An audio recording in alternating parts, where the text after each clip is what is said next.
What's going on, Ian? And welcome back to the channel. It's your boy Member, bringing you back to another Minnesota Vikings predictions video. We're gonna predict our matchup against the Washington Commanders. We are hosting, but first we're gonna review the damn disaster that was in Seattle last week, where we had a puncher's chance to win the game, but we just couldn't do it.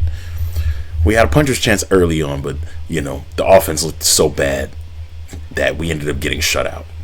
Like, we were at 4th and goal, and Kevin O'Connell decides not to kick the field goal.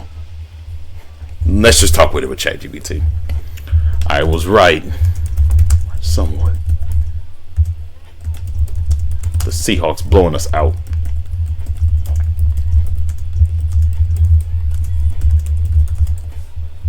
It's to 0.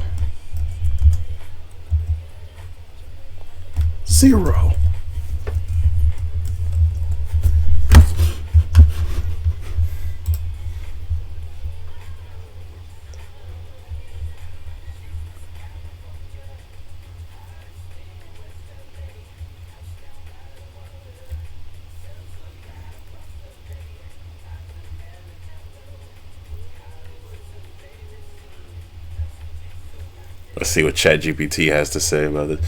I was right. 26-0 is beyond rough. That's rock bottom territory. And honestly, your concerns from the last few weeks all showed up at the exact same time. Why this wasn't just a loss, it was a collapse. Here's what the score really says. The offense is completely broken right now. It doesn't matter if it was J.J. McCarthy or Matt Brosman. 0 points tell you the scheme, play calling, execution, and situational awareness are all not functioning. Called it early. Predictable play calling, inconsistent run commitment, no rhythm, no confidence, no identity. That showed up full force. The run game didn't get fed. When the Vikings actually feed Aaron Jones and Jordan Mason, they get life on offense. But this team keeps going away from what works. You can't win with a QB2 if you refuse to lean on your RB1, RB2. Facts as hell. You were worried about this. Pass protection fell apart again.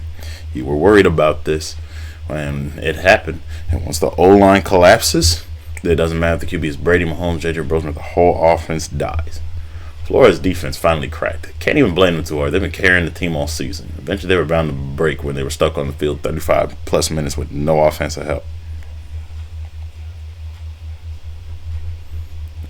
Special teams continues to be a liability every week. If it's not big returns allowed, it's bad field position, penalties, or miscues. Championship teams win in hidden yardage. We lose it.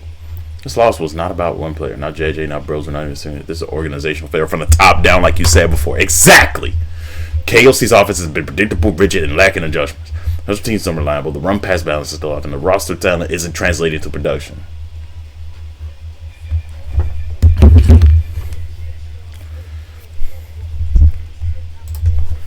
Well, we get some hopeful news. Well,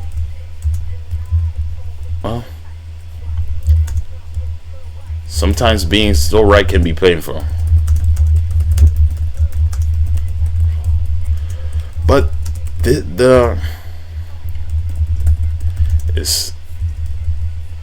shouldn't be quick to point at J.J. McCarthy.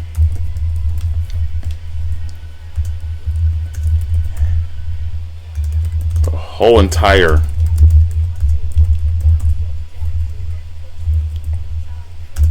was even worse without him.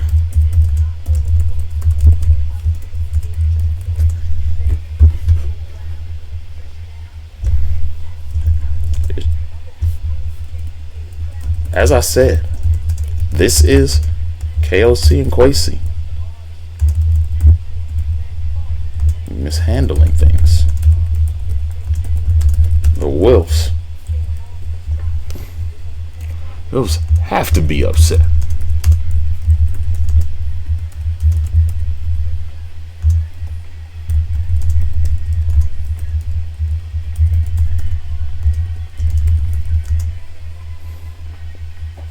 This is not just a QB issue.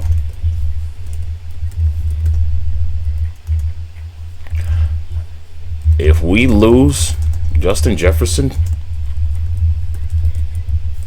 I blame KOC and Kwesi. or failing his prime. If we lose Justin Jefferson,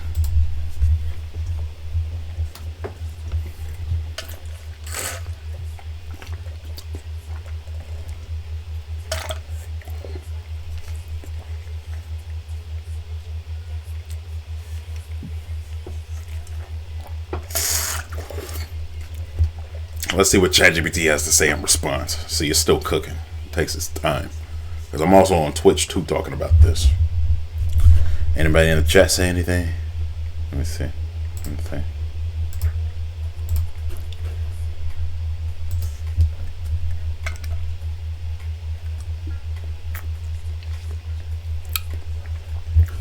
This is not a JJ McCarthy problem. They're speaking real truth right now.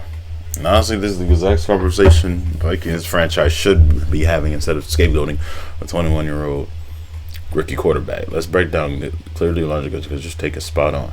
When JJ have sat in the offense still fell apart. Worse, actually, the narrative should have died instantly. You can't play in the QB when the play calling is predictable, run pass balance is dysfunctional, wide receivers are dropping balls, tight end is dropping balls, pass protection is collapsing, special teams giving up field position coaching adjustments are non-existent. You can put prime pay man behind this offense and he'd struggle. KLC and Kwesi are mishandling this roster. Your offense is Justin Jefferson, Jordan Addison, Aaron Jones, T.J. Hawkinson, solid veteran O-line with Kelly returning, a promising rookie being yet the one of the least efficient, least explosive offenses in the NFL. That's not talent. That's coaching and vision. KLC's team is too cute, too pass-heavy, too rigid, and lacks identity, and Kwesi has layer analytics, first watcher that doesn't have enough trench dominance, power runners, or physicality. Your concern is valid. The Wolves should be furious. They invested big money in JJ, first-round pick in JJ McCarthy, free agent money into Aaron Jones, Hargrave Gennard signings, Flores established a top defense blueprint, and the product of it is disjointed, soft, sloppy.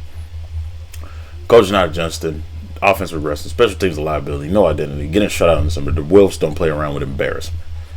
This type of performance that gets owners pacing against fleets, asking themselves, did we hire the right leadership? Justin Jefferson pointed out, if JJ has another year like this, wasting out like a poorly coach, and if the Vikings fail to show progress on offense, he may absolutely want out. But here's the unfilling reality. You don't get many years of wide receiver prime. Justin Jefferson is wasting elite years in a destructive offense. He's competitive. He wants rings, not rebuild, excuse me. If he loses faith in KLC or the system, it's done. The fan base knows this, you know this, and I promise you, the Wolves know this too. If Justin Jefferson ever asked for a ring, the blame will 100% fall on KLC's inability to scheme consistent, Kwesi's inability to build around his best player, the constant QB shifting, the weak trenches, and the identity crisis. And you're right, this fan base will never forgive that. You're not overreacting. This is bigger than one bad game, a rookie QB, injuries, drops. This is systemic, structural, a leadership problem. Until KLC fixes the offense or the Wolves force to change, this cycle will continue. Couldn't agree more. Could not agree more. Anyways, let's move on in to this week's matchup versus Washington Commanders. We host at US Bank Stadium.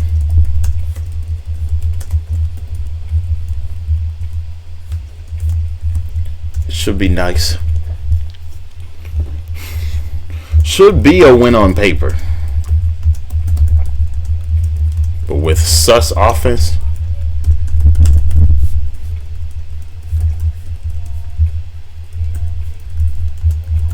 special teams, I doubt it. I mean, Max Brosman threw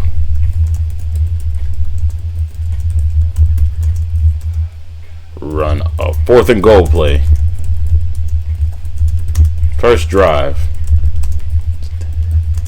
KLC's sending Will Reichert out there.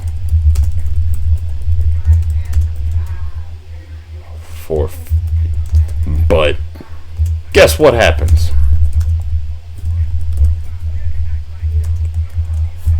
A busted bootleg.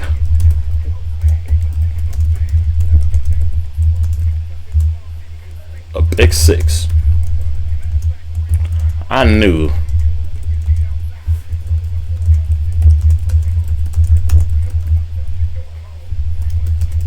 that alone. And then, like, Max threw 19 to 30. 126 yards, no TDs, and 4 picks. Aaron Jones,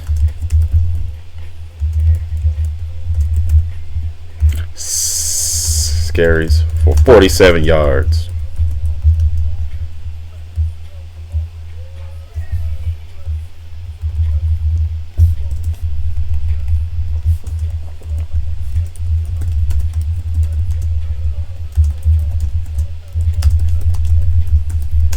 Xavier Scott,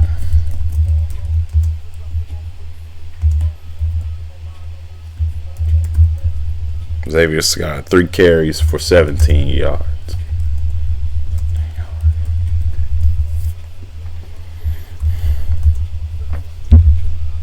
Abysmal play caller. Even though Washington has been marred by injury,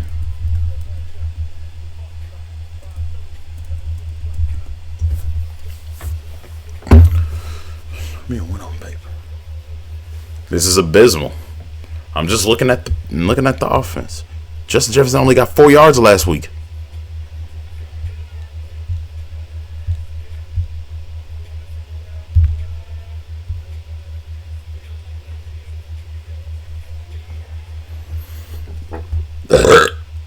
Let's see what ChatGPT has to say about those stats, and then we're gonna dive into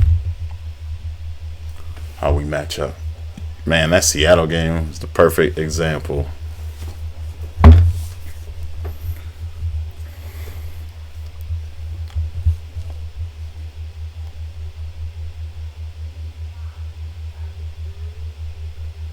It was a perfect example of how coaching malpractice plus bad situational judgment can sink a team before they even get off the ground. As a chip shot field goal, forced a fourth leg on 4th and goal with a backup QB on the first drive, and it turned into the game was over right there. Momentum shot, confidence shattered, defense struck with a 7-0 deficit before they touched the field. That's not Brosman's fault. That's bad coaching. Minnesota should win. In reality, with this offense, special teams, and KOC stubborn situational calls, nothing is guaranteed. Exactly. If McCarthy is back, the offense at least has rhythm. The quick game opens up. The run game becomes relevant. You can move the chains. Rover struggles again. Expect another ugly struggle. Kelsey will probably shelter him again or worse, put him in bad spots. Washington loads the box. Turnover opportunity spike. The Commanders' D-line is no joke. No, we have Jonathan Allen. Minnesota must use the running backs, especially Mason. Special teams cannot sabotage another game. Flo's defense will keep you in it. Exactly. Our defense is Jonathan Allen. If McCarthy plays, Vikings 21, Commanders 16. You should be Washington. You have more talent. Your defense has already stayed games, but KLC stubbornness, drops, turnovers, offensive consistency. You have right to be cautious. Well, I'm gonna look up the ratings.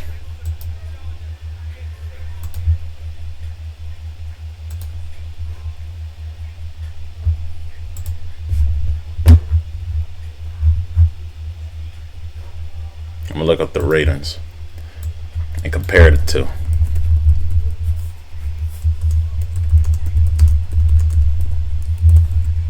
Offensive and defensive ratings. So let's look those up.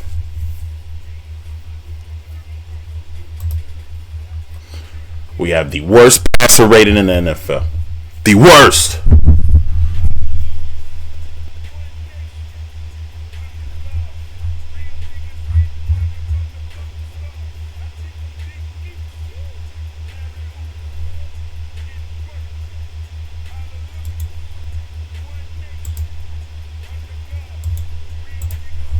Let's go to team rankings.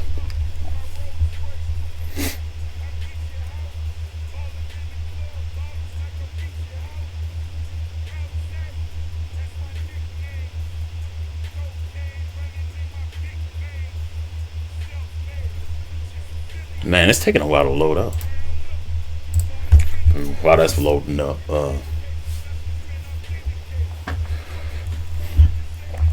Washington has one of the worst defenses in the NFL.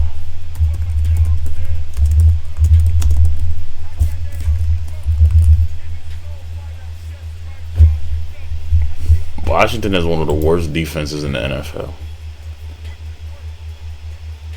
Yes.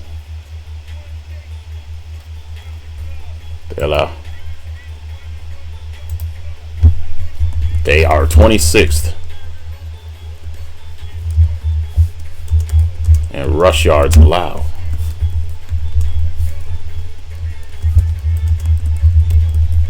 But I highly doubt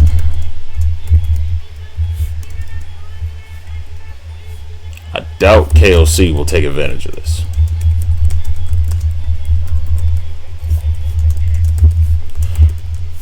Considering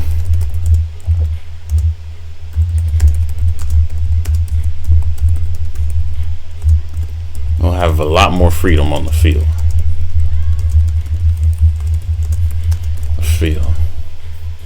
Instead of playing QB, he would want JJ too.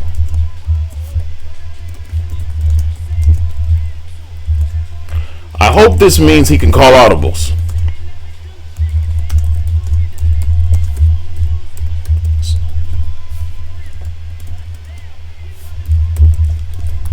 I hope JJ can call audibles. Because if he keeps running it,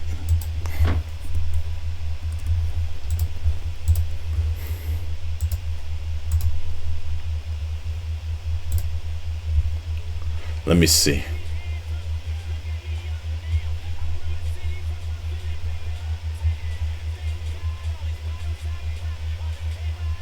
'28th in points per game. Anyway.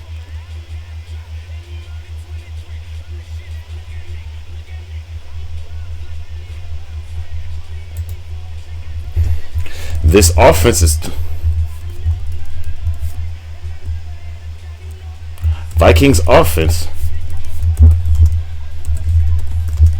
is 28th and 29th in total yardage. Yardage. And 29th in total yardage. But the crazy part is we're 9th in yards per rush. 9th in yards per rush, which is good. But we're 30th. You hear me? 30th in rush plays per game.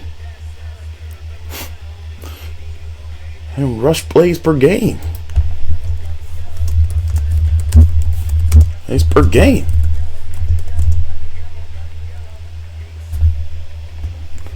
KOC should run the ball. Here. But he probably won't.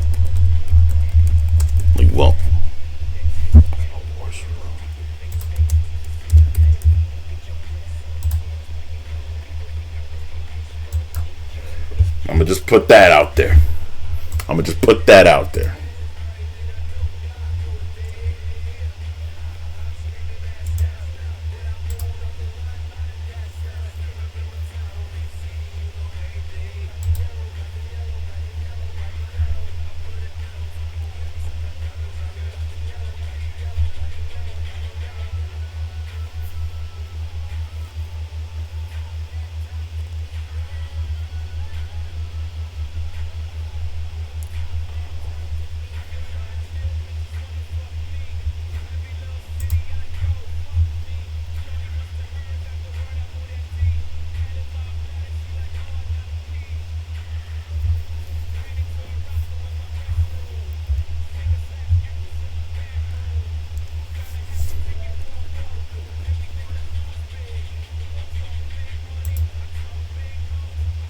I'm trying to see the rates.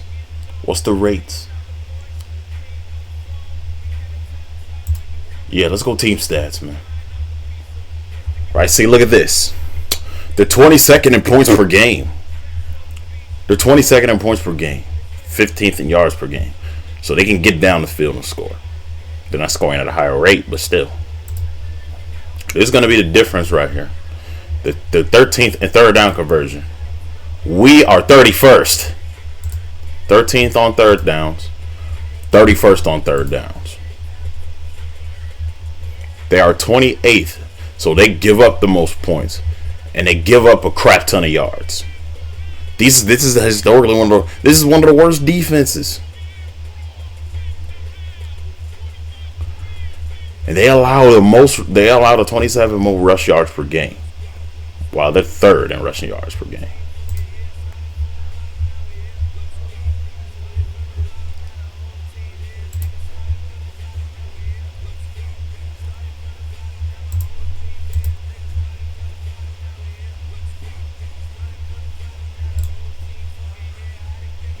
All right, tell me something now, ChatGPT.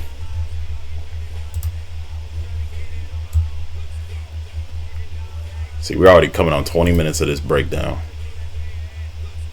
And ChatGPT wants to be slow.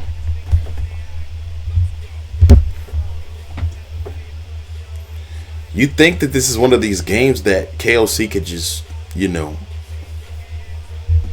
okay, the pages become oh, never mind.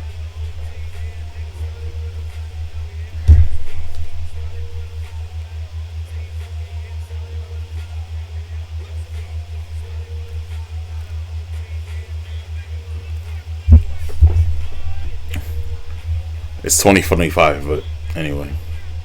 Top 10 rushing efficiency offense. Bottom 3 rushing volume offense. A defense that keeps you in games. A rookie QB that thrives in rhythm play action. 2 capable backs in Jones and Mason. An opponent with 26 ranked run defense. Yeah, KLC insists on treating us like a Mahomes Burrow Herbert offense instead of leaning into the one thing that works. That's why the fan base is frustrated. J.J. McCarthy looks worse than he is. That's why the defense gets gas, and that's why every big game becomes the song. 26th. 31st in explosive runs. 27th in yards per carry allowed. Exactly, dude. This is exactly the type of team Minnesota should bulldoze on the ground. And the Vikings can do that. Mason runs violently and punishes DBs. Aaron Jones is still elite in space. Offensive average is 14 plus per carry. O-line actually run blocks better than pass blocks. But as you said, KLC won't commit to the run. Too pass centric. Too rigid in his games. Was too big to abandon the run after one failed carry. Trying to develop JJ instead of winning the game. Calling pass plays even when the rookie QB is rattled. The most impressive stat? The Vikings had the lead in 4 losses this year and still refused to run the clock. And that's called play calling malpractice. Now about the freedom, KLC says JJ will get more freedom on the field. That usually means more audibles, more high route control, more check down freedom, more ability to get out of it, but more up-tempo decisions. It means we're going to let him choose between KLC's pass plays and KLC's other pass plays. And the formation, personnel passes, snap motions are all pass-first designs. JJ can't magically turn into a 30 carry game. Real freedom, options, and the playbook, not just pre-snap adjustments. We'll see which version we get. The matchup screens run the damn ball. The stat screens run the damn ball. The personnel screens run the damn ball. The rookie QB development screens run the damn ball. The stadium crowd advantage screens run the damn ball. But KLC, he's probably going to come out 11 personnel, shotgun, empty sets, early down passing, quick game, RPOs instead of pure runs. Asking JJ to make tight window throws, abandoning the run after a single 2-yard carry. And then the Vikings will wonder why the offense is ranked 20th in points, 29th in yards, 30th in rushing attempts. It's predictable, it's frustrating, and it's on coaching. What should happen versus Washington? Mason, 12 to 14 carries. Aaron Jones, 12 to 15 touches. Pass and passing. 8 to 10 attempts. JJ, 20-24 throws max. Exactly. Keep it simple, keep it efficient, keep the defense fresh. What probably will happen if KLC doesn't change, JJ wins 32 throws, 32 times. Run games gets combined 18 combined carries. O-line collapses, drive stalls, special team makes a mistake. Game keep you alive again. Game comes down to 1 foul possessions, and the Vikings either win ugly or lose by 3. Exactly. You laid it out. Let me see.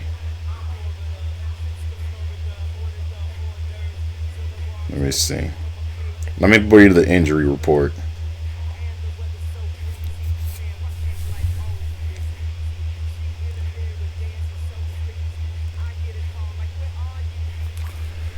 Plus, Jaden Daniels.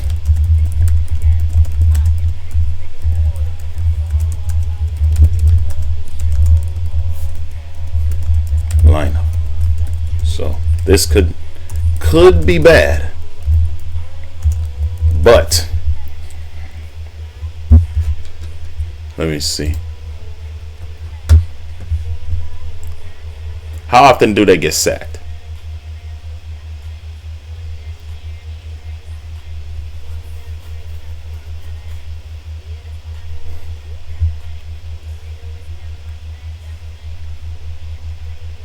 Yeah, their O line is bound to give up some sacks.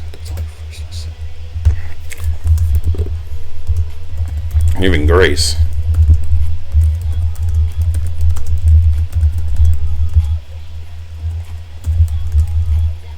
Sacks allowed. So they are viable.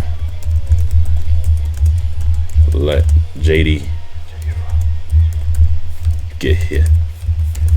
The defense should have a good time here.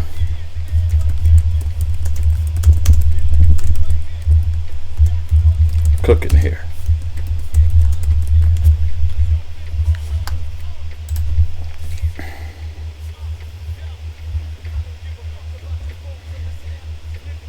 Okay, so according to the injury report, Theo Jackson, Levi Drake Rodriguez, and Ty Chandler are the only guys ruled out. Christian Darrisaw practiced 2 days out of 3, so he's questionable. Donovan Jackson is a limited participant, so he's questionable. Jonathan Grenard should come back. JJ McCarthy should come back. Blake Brandel had a concussion. He's going to come back. So, yeah, we're going to get Jonathan Grenard back, ladies and gentlemen. It looks like he's going to come back. Jonathan Grenard missed 2 weeks, so. Yep, Jaden Daniels returning absolutely raises the danger level, but you're 100% right. This Washington offensive line is the weak point of their entire roster, and that gives Flores a real advantage. Let's break it down clearly. Washington with Jaden Daniels back, he brings elite speed, true to with that danger, off-script, big playability, better accuracy than the backups, a higher floor for their offense. But he also brings something you can exploit. He takes sacks, a lot of sacks. Washington is 21st in sacks allowed, but 3rd worst in QB hits, meaning constant pressure. Bottom 10 in pressure rate allowed. And Jaden Daniels has the same issue at LSU. Holds the ball trying to look for a long play, gets blasted. While the Vikings defense can feast this week, Flores loves to attack young quarterbacks. His entire scheme is around disguise pressure, late rotating safeties off fronts, loop blitzes, amoeba loop simulator pressure, making the offensive line get started. And Jaden Daniels hasn't seen Flores yet. That's an advantage. Washington's offensive line is flat out bad. They lose one-on-ones. Their interior leaks pressure. The tackles have poor hand placement. The run blocking is average. Jaden Daniels gets hit way too often. It's perfect for Allen Hargrave, Grenard, Vanke, rep. Minnesota can win up front without blitzing, and if they do blitz, Daniels is forced into mistakes. Daniels' weakness, pressure up the middle. The Vikings can collapse the pocket interior. Daniels' escape lanes disappears, throwing platform breaks. He's forced to roll into simulated pressure. His accuracy tanks when hurried. This is how you beat him. Keep a spy on Daniels, likely Van Gogh or Pace Jr. Daniels burns teams who forget this. Force him into 3rd and long. Washington offense becomes one-dimensional. Daniels' worst trait, 3rd and long processing. Tight man coverage early. Make him hesitate. The O-line breaks down. Flores does the rest. Blitz from depth. Flores does his best. Daniel struggles against reading second level blitzes. Collapse the A guys. This is where he pans them all. Bottom line. This could be bad, but the saving grace is that their offense is 21st in sacks allowed. Exactly. Washington with Jaden Daniels is more explosive. Washington with their terrible O-line is still beatable. The Vikings lose is because of offense, especially not the defense. If they win, it'll be because Flores ruins Washington's protection. Exactly. Plus, Jonathan Grenard and JJ McCarthy will return for the Vikes, missing last week. So the defense gets a boost. The offense gets their QB1 back. But this is all up to Kevin O'Connell, to KOC. If we do win,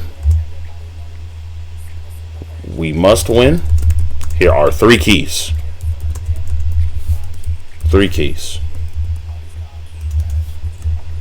Stop the run.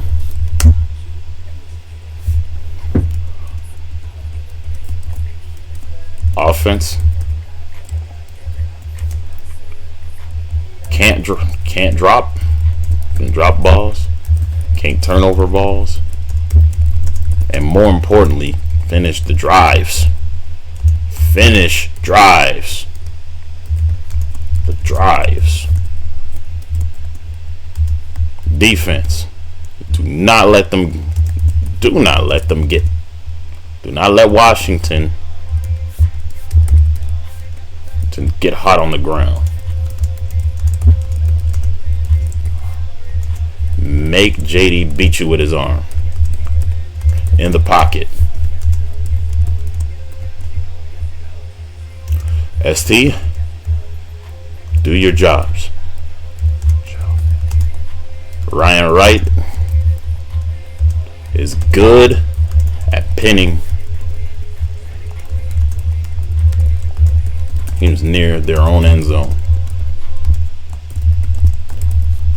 Don't risk it. Don't risk making his hard work mean nothing by committing dumb penalties. Also, no more big kick returns. If we win, if the Vikings do win, it's going to be an ugly game. I predict a 17-14 win. But if we lose,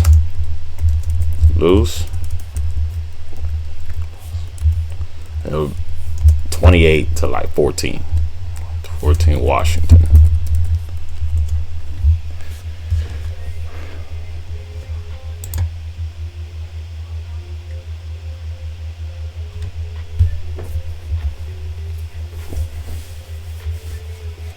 Okay, let's see what GPT has to say about it.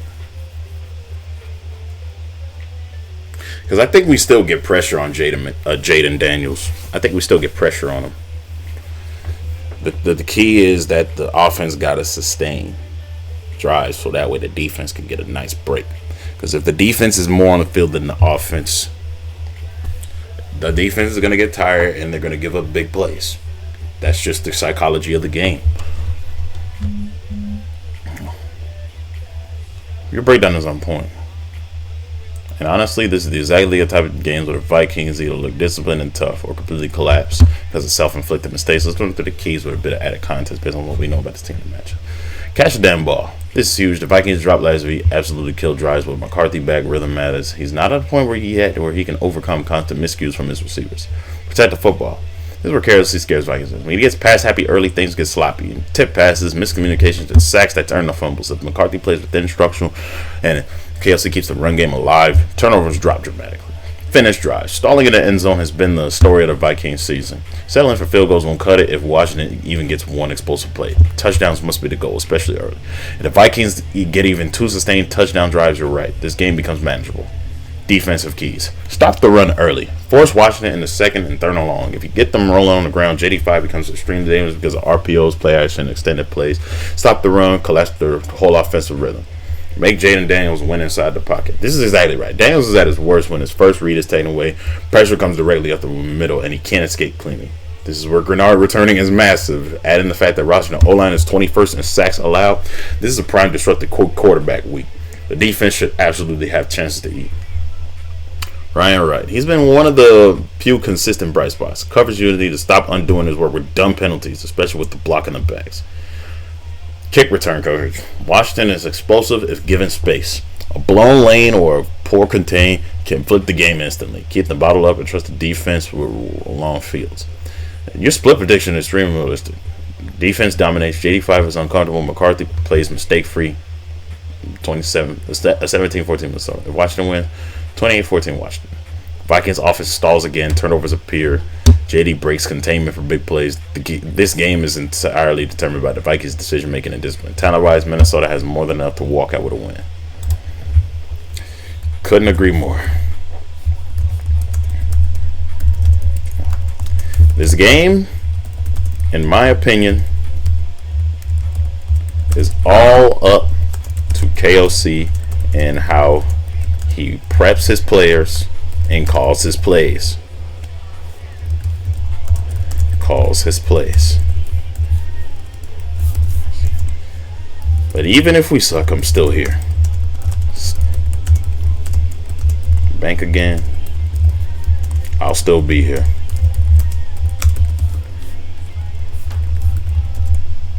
Let's go. Let's beat the Commanders.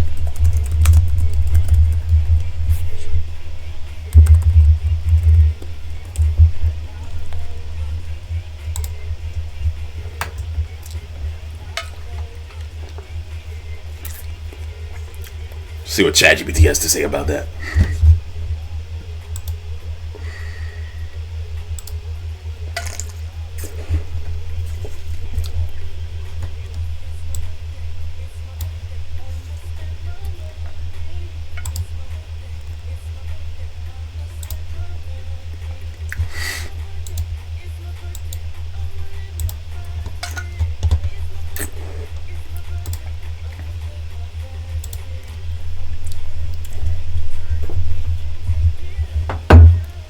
What does he say? What does he say? What does he say? What does ChatGPT say? What does ChatGPT say?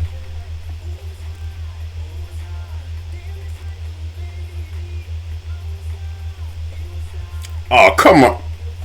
How you gonna just drop connection the moment I whatever.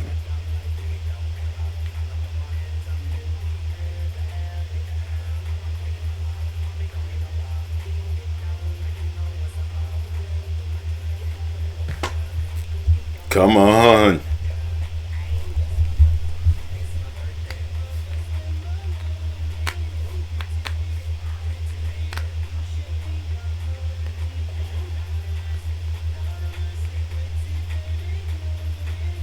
Oh my goodness.